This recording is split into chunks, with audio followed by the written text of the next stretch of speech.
Hi, I'm Annika, the head of logistics on the Multicultural Week Committee. Welcome to today's episode of Dialogue with the Departments. This is a series of interviews with faculty members where we discuss multiculturalism and the barriers of diversity faced at university. Today, we're so thrilled to have Dr. Banerjee join us from the History Department. Thank you, Annika. This sounds a fantastic enterprise. To talk about the importance of equality and diversity at St. Andrews in Britain and beyond. And I'm really looking forward to discussing the issues with you. To start off, could you tell us a bit about your take on the current conversations around diversity within the curriculum as well as members of faculty? Thank you, Annika. That's a fantastic question. And I've been thinking about this for quite a while now. I think we live in a really extraordinarily interesting time, and many people would see it as a kind of age of polarization or fracture, where you have a lot of dissensus in the public sphere. To put the kind of discussions that are going on in the UK and globally in a bit of historical context, I think what's happening in a way is a resistance to the kind of neoliberal kind of world which emerged since the 1980s. So you're from India, you know this, that the kind of colonial capitalist world which had been there in the 19th and early 20th century was massively disrupted by decolonization of Asia and Africa, by the African American civil rights movement, by the rise of feminism. But I think what happened as the Cold War progressed, and especially from the 1980s as neoliberal capitalism kind of became dominant, was much of these kind of protest movements, these counter-hegemonic kind of epistemes, they were kind of sort of straitjacketed, domesticated, and so on. And the disastrous consequences of that are apparent now. If you think of, the whole economic crisis, and it takes not only on human beings, particularly kind of in a kind of context of racial capitalism, but also non-human species. The whole debates on the age of the Anthropocene, the Capitalocene, the fact that patriarchy has not at all gone away, but that women, people of color, the non-human are radically commodified, degraded, subjugated. These continue. And I think what's happening at the moment among the students, among academia, in wider public sphere, is a tremendous anger and frustration at the kind of racial, capitalist, patriarchal status quo that we are in. And that, of course, results in a multitude of voices coming up. And I think the debates we are having about, for example, decolonizing the curriculum, about diversity, these are not just about, at least in my perspective, they're not about domesticating diversity into a kind of easy multiculturalism, but really about bringing about dissensus in order to challenge this sort of racial, capitalist, patriarchal status quo. And I'm tend to be optimistic about, because I see, especially among my students, such fantastic questioning, such fantastic work coming on. So I think more than previous generations, it's really, your generation, the students now who are at the forefront of asking the questions which, established academics, established voices had forgotten. Following up on that, we acknowledge that these are not new conversations. But do you think them becoming a part of mainstream public narrative will impact the timeline of change? Yes, absolutely. So if you look at, for example, the field of history, the idea that, you need to talk about non-Western voices and perspectives, subaltern perspective, women's perspectives, these are not new. These have been said for quite some time now. But I think if you look at, for example, history, the major kinds of transformations in scholarship, for example, the rise of feminist scholarship, post-colonial scholarship, socialist scholarship, environmental scholarship, these have always kind of been tied to the vibrancy of public sphere debates, of protests, of counter-hegemonic campaigns. And while in history, for example, you see a lot of shift towards global history and so on, I think we don't know how the future will look like in academia, because it's only, I think, if on the ground campaigns, whether by students or by the wider citizenry, are successful, that we will be able to consolidate the gains of saying, yes, our scholarship, academia, teaching, research, these have to take into account more subaltern voices, more marginalized voices, whether subalternized along lines of race, ethnicity, caste, class, or what have you. So I think, yes, we are building on previous generations. We stand on the shoulders of giants, but there is also a lot of potential in the present, a lot of radical potential.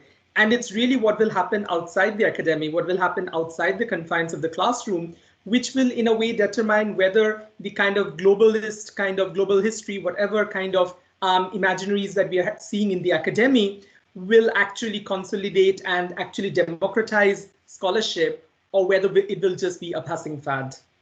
Yeah, I definitely agree. I think students outside classrooms can definitely have a positive impact on the timeline of the change. Yeah. Absolutely, I completely think so. So if I just look at my students, I mean, I've been teaching here for 1 year now. My students have written fantastic dissertations on topics like, for example, indigenous Hawaiian activism against settler colonialism, about feminist and queer environmentalism, and so on. And of course, these are deeply impacted by their kind of social backgrounds and contexts and so on. So if students go on asking these kinds of questions, if they go on doing this kind of work, then of course, I mean, even like kind of the established academia will be forced to reckon with it. And this is the direction that scholarship would happen. So to be honest, I mean, I look forward tremendously always to the beginning of the teaching semester, because I learn so much from students, much more than I do from, like established academics or from volumes and on, because the students are bringing raw, passionate political questions. And they are the ones who will determine the change, because they are the ones who are going to say, should we go on learning about, old established men, or should we learn about, other things? They are the drivers of change. And I think what's great about St. Andrews, at least, what I'm seeing for the last year, is that they are very responsive to student demands. So if students say, we want a kind of more democratic, a more diverse, a more egalitarian academic understanding, they normally respond. So I think, with students as leaders, as the superheroes of changing academia, I'm tremendously optimistic. Moving on to the next question. Do you think your experience in the field as a teacher has ever been impacted by your race?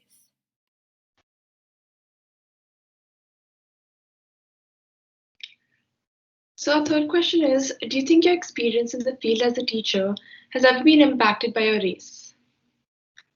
That's a really interesting question, and a complex one. So the easy answer would be no. I mean, I've been quite lucky at never kind of directly facing any kind of racial discrimination, whether when I was, researching and teaching in Germany or now in Britain. And I do realize that, of course, to a certain extent, it's a function of certain privileges. I mean, coming from Calcutta, coming from the westernized kind of Indian middle classes, one knows to a certain extent the grammar of power which is there in the Euro-American academy. Whereas, let's say, women, people coming from more disprivileged Indian backgrounds or African backgrounds or indigenous, South American, Australian backgrounds, they would be much more estranged and alienated from this very dominant racialized grammar of power, which is there in the Euro-American academia. Because, I've also heard from friends, kind of really tragic experiences and so on. However, I mean, at the same time, I have to acknowledge that there are more indirect things that one confronts, not in St. Andrews, but more in global academia as such. And I don't just mean in Europe and America, but also in India and other places, where, for example, you would have, let's say, established academics not taking certain subalternized voices or subaltern-oriented scholarship as seriously as they would take, scholarship oriented around great men. So I look at, for example, global political and social thought, and I'm very interested in, for example, how peasants, how indigenous Adivasi populations, how women understand democracy, how they understand politics. And, there might be people who would be more interested in looking at more canonical, more elite figures, institutions, and so on. And for them, my work might not be so interesting.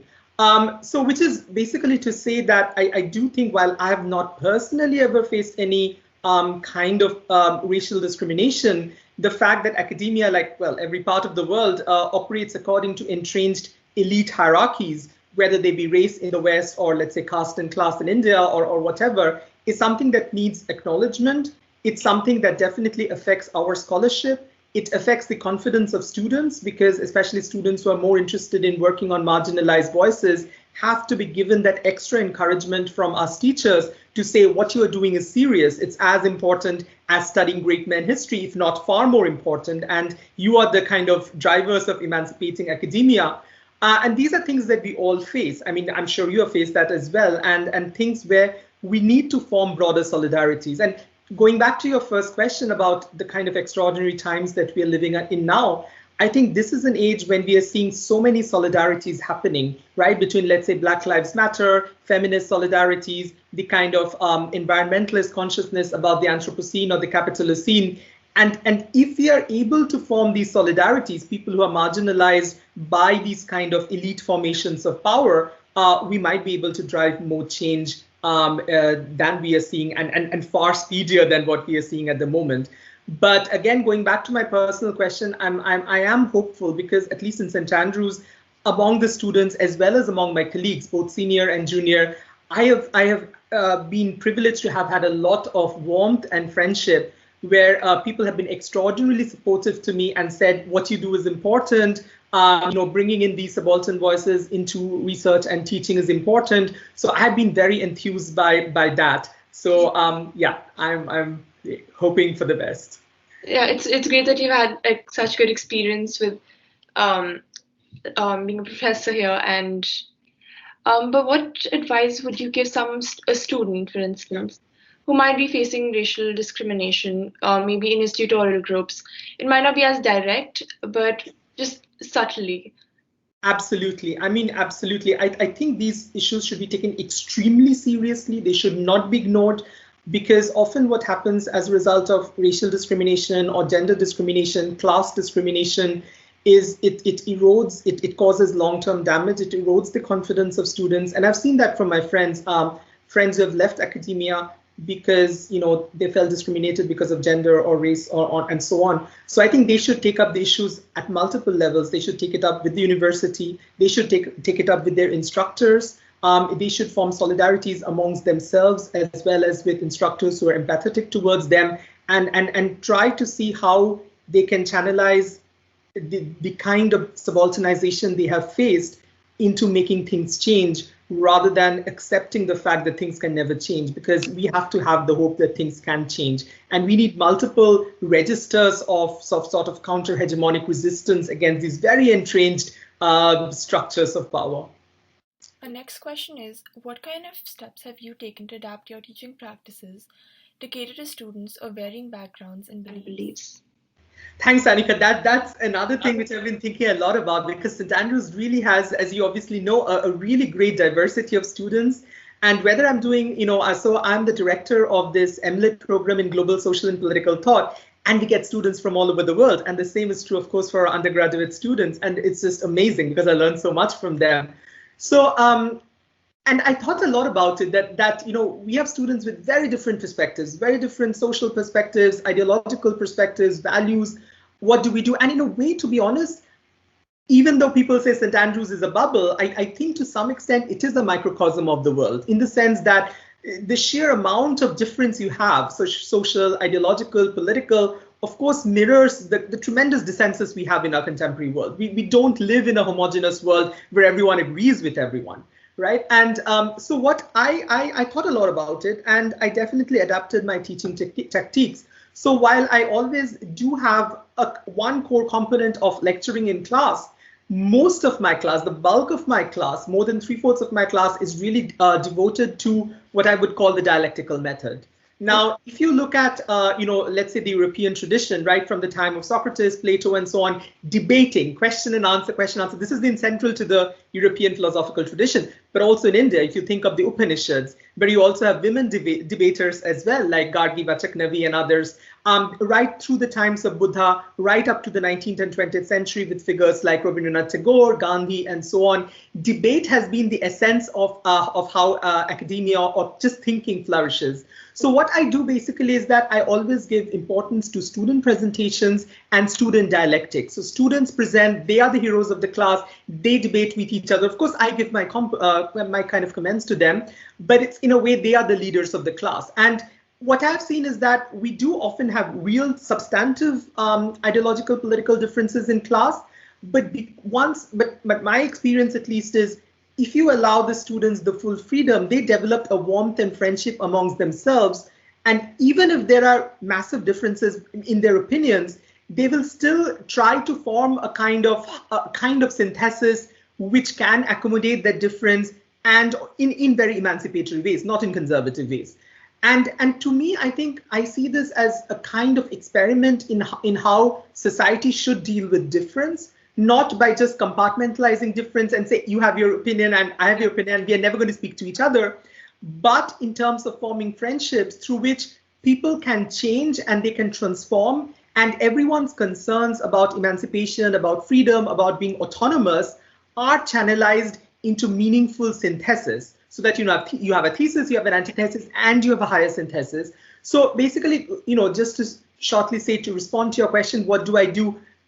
I let students take charge, be the masters in the class, let them be autonomous, give them full freedom to talk about themselves, so that even if, for example, let's say I'm taking a class about social contract theory. I mean, of course, the students have to read their Hobbes and Locke and Rousseau and Carol Pateman and what have you, but they should also speak. I encourage them always to speak about their personal experiences, like what does this contract theory, thinking about, democracy or the wage gap or what have you, impact on them, and how would they critique these kind of big writers or big theories from their perspectives and create new theories. So I always tell the students, you are the new theorists, you are the new thinkers. And once you give them that freedom, I mean, my experience again till now has been that it's just been amazing. The students are ebullient, they have confidence, they have energy, they want to be themselves. And I remember this, this beautiful, what the Delphic oracle said, know yourself, noti seuton. So if you are yourself, or in India, there's this wonderful phrase, Atmadipa Bhava, be a light unto yourself, be a lamp unto yourself. So if the students are a lamp unto themselves, they're a lamp to the whole world. And that's just an amazing thing to see. Yeah, I think it's really interesting how you get your students to engage with each other and sort of discuss what their points of view are and understand each other's perspectives. Exactly. And I think that can also be very reassuring for some students who kind of fear that they're going to be treated differently for their cultural beliefs. Yes, absolutely. I think you're absolutely right. And especially, for example, what often happens might be, let's say students might think that they're in a way trapped by these hegemonic academic formations, these kind of canons of great theory and so on, and what they say don't matter. And I think it's very important that every teacher tells the students it's what you think which matters, not these, millennia old canons. So I completely agree with you there. Thank you for joining us for today's episode of Dialogue with the Departments. We'll see you next time.